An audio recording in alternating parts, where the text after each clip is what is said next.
Andhra Pradesh assembly సమావేశాలకు మొదటి రోజు పలువురు రాజకీయ నేతలు వినూత్నంగా హాజరయ్యారు. అమరావతికి 6 కిలోమీటర్ల సమీపంలోని వెలగపూడిలో ఏర్పాటు చేసిన తాత్కాలిక అసెంబ్లీ భవనానికి ముందుగా చేరుకున్న వైఎస్ఆర్ కాంగ్రెస్ పార్టీ అధ్యక్షుడు వైఎస్ జగన్ రెగ్యులర్కి భిన్నంగా దర్శనమిచ్చారు.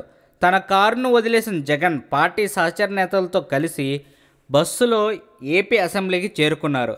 అసెంబ్లీ సమావేశాలకు తన టొయోటా ఫార్చునర్ లేదంటే ఆడి కారులో అసెంబ్లీకి వచ్చే జగన్ ఈసారి మాత్రం భిన్నంగా పార్టీ నేతలతో కలిసి రావడం ప్రత్యేక ఆకర్షణగా మారింది. ఇదిలా ఉంటే జగన్ పార్టీ నేతలంతా అసెంబ్లీకి కలిసికట్టుగా బస్సులో రాగా టీడీపీ అధినేత సీఎం చంద్రబాబు హెలికాప్టర్లో రాగా టీడీపీ మంత్రులు ఎమ్మెల్యేలు మాత్రం తమ ఖరీదైన కార్లలో రావడం గమనార్హం. తొలి అసెంబ్లీ సమావేశాలకు చాలా సింపుల్గా కలిసికట్టుగా బస్సులో వచ్చిన జగన్ పార్టీ నేతలు అధికార పక్షాన్ని సర్ప్రైజ్ చేశారని చెప్పాలి.